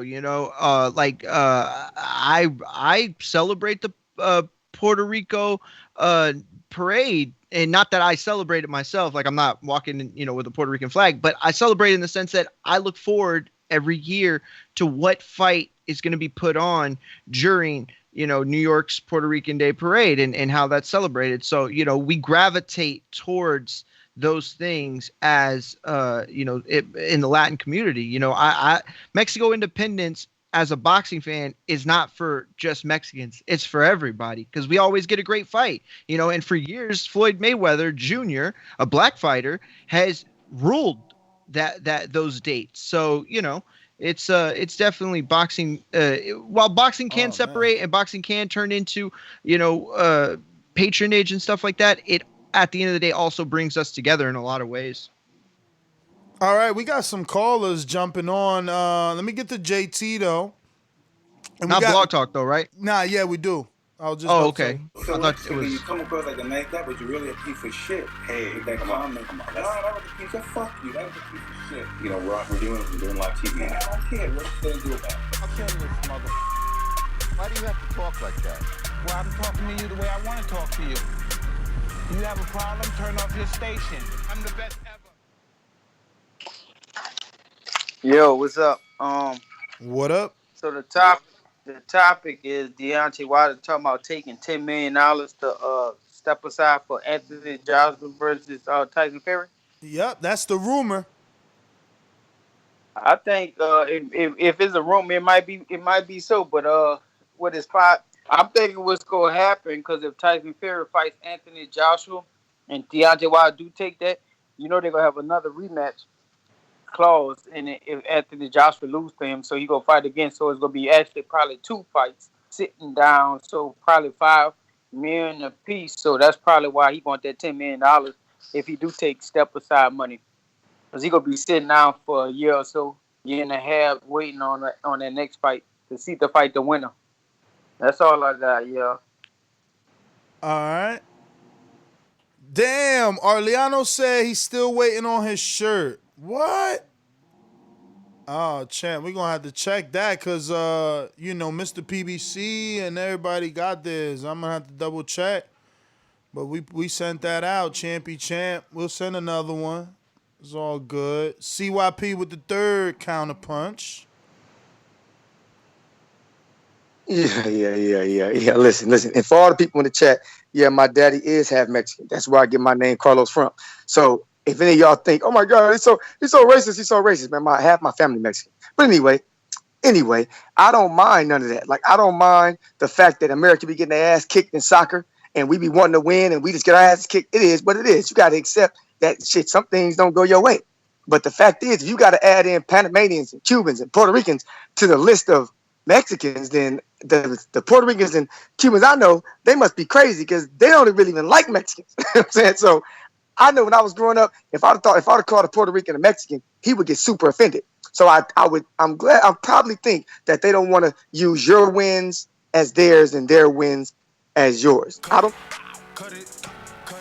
Yeah, but you being slick too. You saying Puerto Ricans. You already know Puerto Ricans and Mexico got their own rivalry. It's just as prominent as the black and Latino rivalry. You know what I mean? But Puerto Rican Mexican is there. But I get you, man. Look, I guess you're right. Maidana isn't Mexican, but it worked for Floyd. You know what I'm saying? And it's still a loss anyway. It's still, Floyd won both times. So regardless, it puts 2 losses on their column. We got Antonio counterpunch, right? I think Antonio went with another one, right? Am I wrong?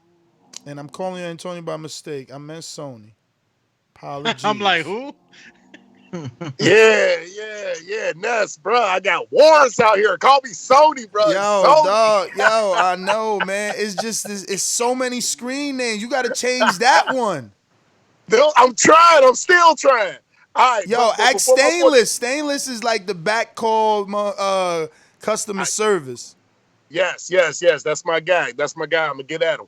But, yo, just like JT was saying, now, the step aside money aside, I'm done with that. But the reason why I said that I still do not agree with it is just like JT said. Think about this. What if AJ beats Fury? Pulev is his mandatory. So Wilder got to wait. We need the fine details of this. And that's what I'm saying, Ness, you got to put on your Sherlock Holmes hat. You need to get in the fucking muddy waters. You need to get the motherfucking whatever it is. Bro, you need to do some private investigations private investigative skills right now, bro. You need to find out the details of this, bro, because the shit need to come out. Because if the shit goes not Wilder's way, Wilder's going to be waiting for so many fights. And let's just say both of them got rematch clauses. Dude, just like CYP said earlier, where does Dillian White fall into play? Come on, bro, because you know Wilder is not about to... I hear you, man. Look, man, I'm going to see what I do. I'm going to ask some people. We going out to Troy, Baltimore. Hello? Yes, sir. I guess you can hear me. I'm gonna use all my time, all of it. So well, you're not a boomerang anymore, champ. Cool. Let me use my time then. It's real simple to me. He takes a step aside money. I've said this 1,000 times. He takes a step aside money. He gets one check, and then he fights the winner. All he has to do is make sure that paperwork is right. It all boils down to which fight makes the biggest money. At this point, Fury, Joshua makes the biggest money, and then the winner could fight Wilder because that makes bigger money than Pulev. Pulev is irrelevant. Eddie Hearn could feed him to White, and then White could fight him, and then White could fight the winner of Wilder and whoever wins between Fury and Joshua. It's not rocket science. It boils down to money and what the fans really want. Period. And to answer your question, Lennox Lewis got $4 million to step aside to make Holyfield Tyson, and then Tyson ended up going to jail. So $10 million. Wait. So he didn't get it, or he got it? He got $4 million to step. He accepted $4 million. But did he get it? Step aside. So yes. No, because I heard you said Tyson went to jail, so I don't know if that meant that the fight didn't happen. The Holyfield, the first time they were supposed to fight, Holyfield and Tyson, he went to jail. So no, it didn't happen. So then, but Lennox did get his money.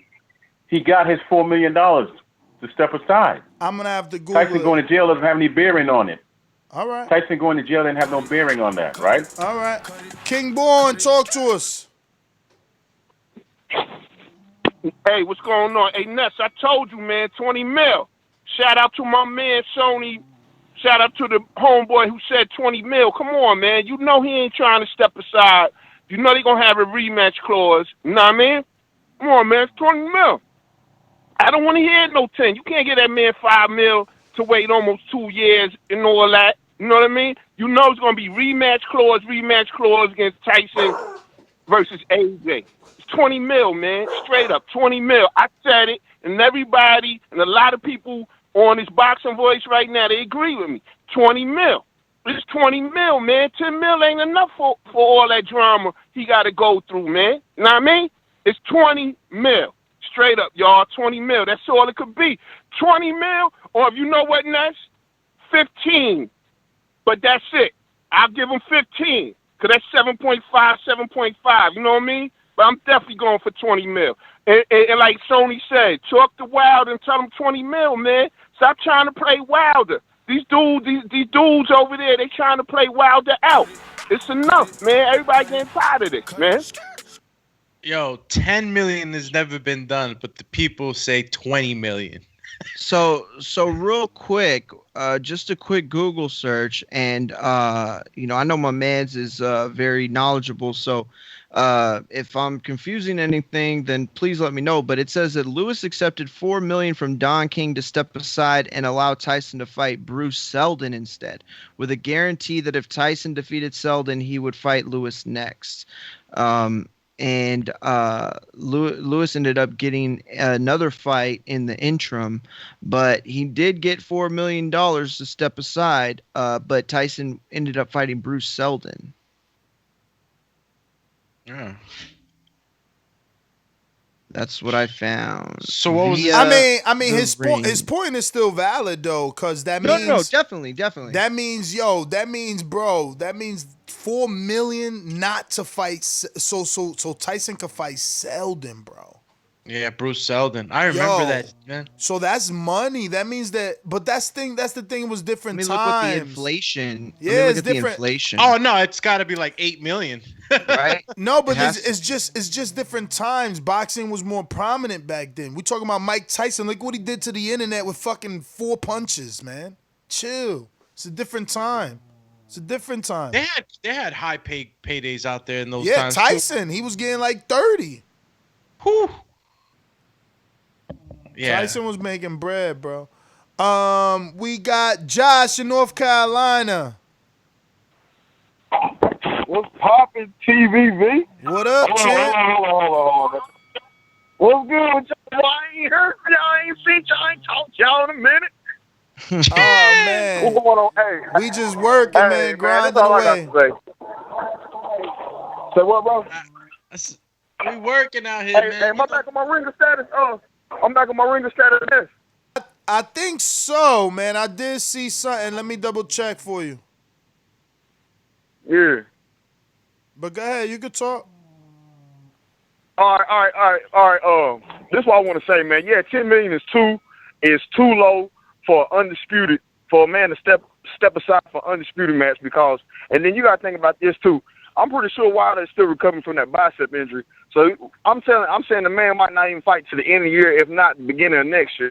So yeah, you want some financial security. Don't get me wrong, 10 million ain't bad, but 20 million is prominent for that type of fight that he's stepping aside for. You know what I'm saying? So yeah, give him that. And as long as his name is in that guaranteed contract to fight the winner next, it could be a round robin tournament. So if whoever loses this undisputed match between Fury and AJ, they gonna get the winner, or whoever wins between Wilder and whoever. So yeah, man, he should take some step aside money if he want to, but if he don't want to, I understand. But he's been going through AJ. He's been trying to get to AJ for so long. Like I couldn't blame him if he don't accept the step aside money.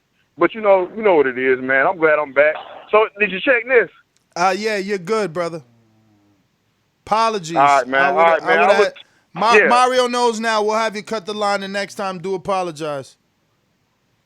Say no more, man. I'll holler at y'all and next time. All right. Got you, Josh. All right. Yo, so I mean, I usually do the swaying, but they kind of swayed me, man. I mean, really?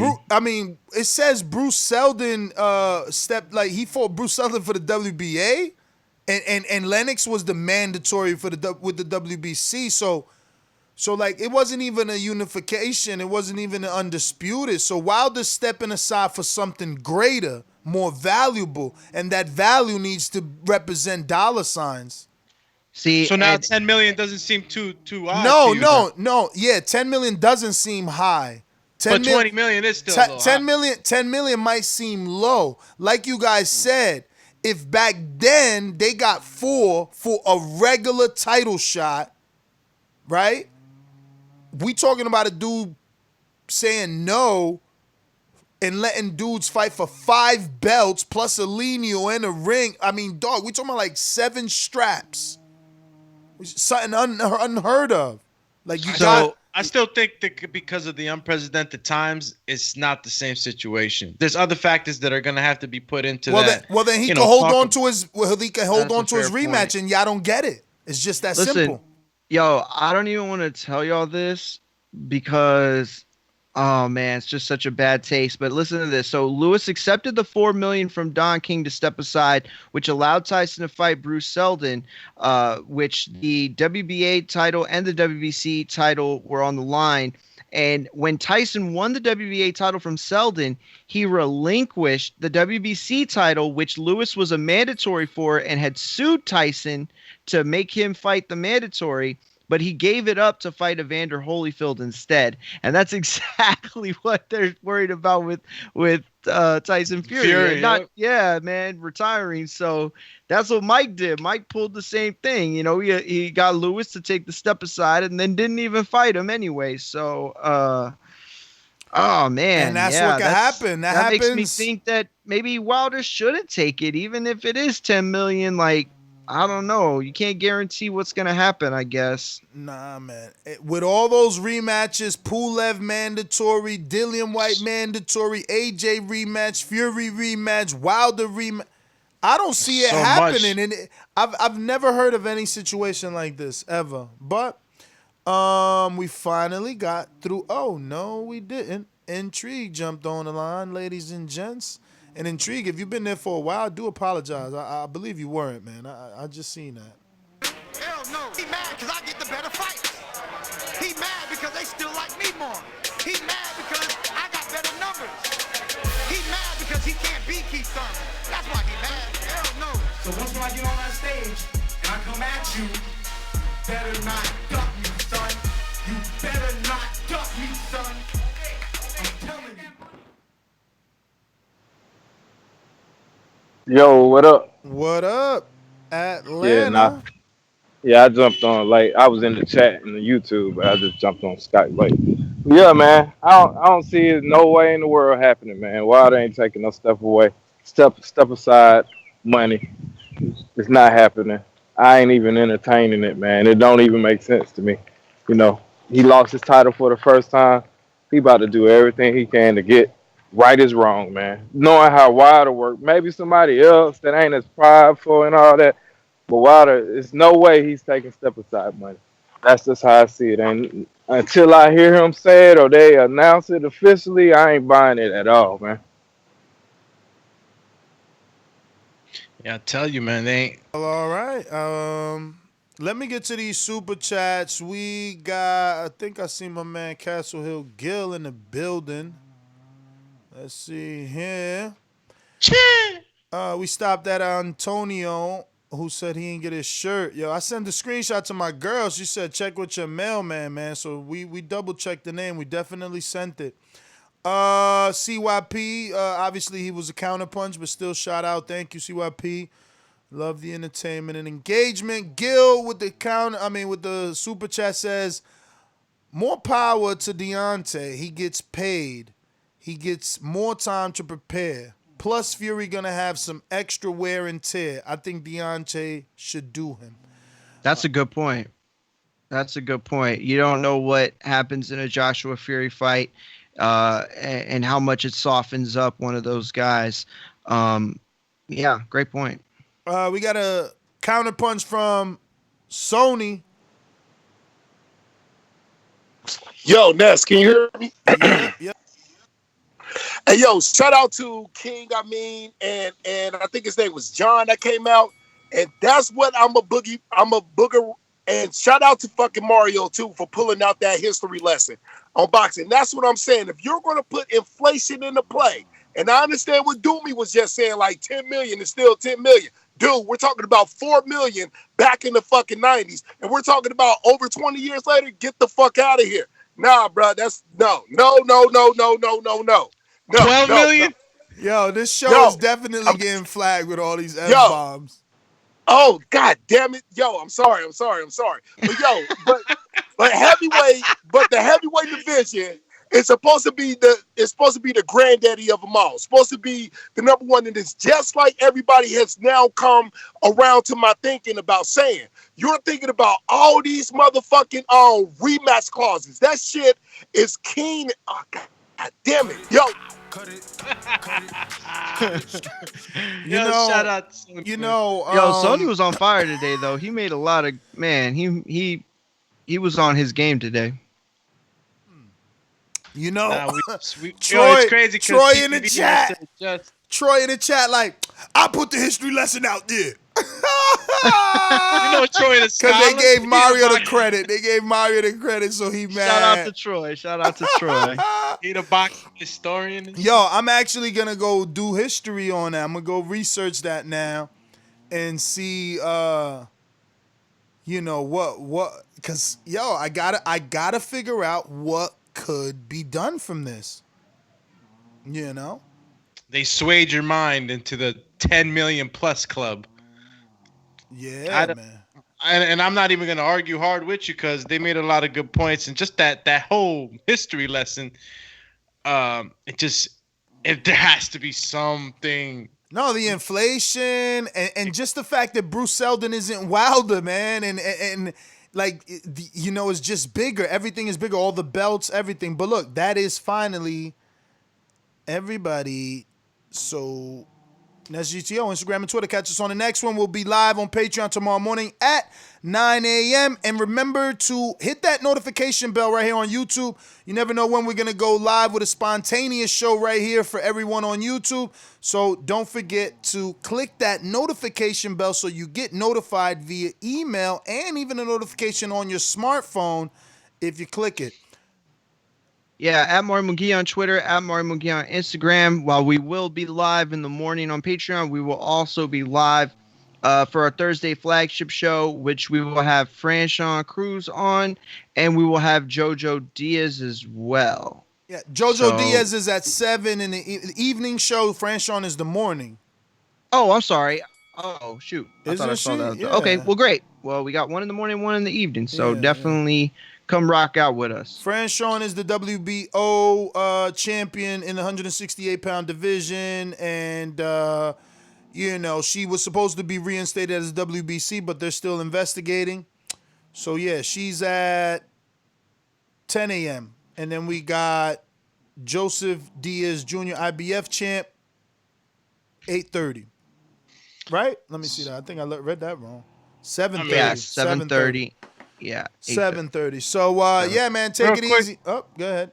Yeah, real quick, just to end it on that, you know, in 96, $1 million from 1996 today would be equal $1,674,097. Let's just say $1,674,000 today in 2020. So if you really do the math, you know, you could just, you know, multiply that number and you would, I guess, get like an idea. But you're basically looking at $674,000 per mil that went up. So it's almost like more than, it is more than half in inflation. So if they're giving you $1 million then, they got to give him $1,675,000 now. So for every million in 96, he should have gotten that now. 1 point. So for every mil now, he's got to get 1.7. Yeah. So you talking, you know, 1.7 times 4, right? Mm-hmm. Mm-hmm. I'll do you the number right now.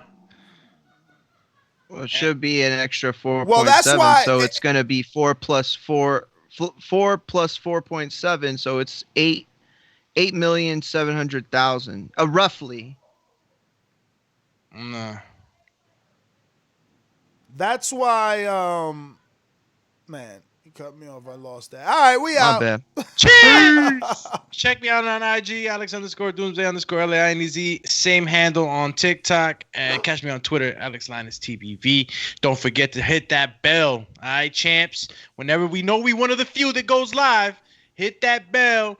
Get your voice in. Call in, because you know how we get down. Peace.